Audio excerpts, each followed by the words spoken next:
wannan magana ina gaya muku ba ina yin magana da wanda ake ruwaitowa ya faɗi ba shi ne wallahi ba shi nake ba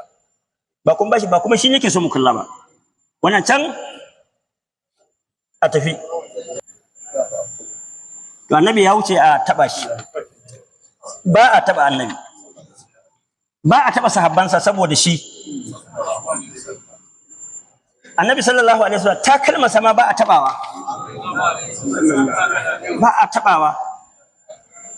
ba a taba takalmansa ba za ka taba takalmansa ba ka kushe takalmansa ka shiga uku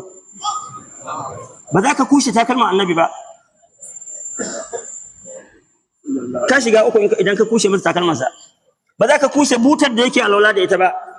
ka shiga uku ba irin taka bace ba irin ta kowa bace to a girmama annabi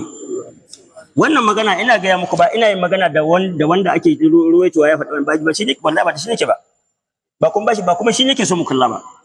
wannan can a tafi muna magana ne akan kanmu mu da muke katsalandan duk idan muka kalima ta larabci da a cewa muna jin larabci ko muna fahimtar larabci mu fassara ta da fahimtar mu ba tare da malamai ne suka fassara mana ba muna cikin haɗari hadisin annabi ba na wasa bane Allah ya samu dace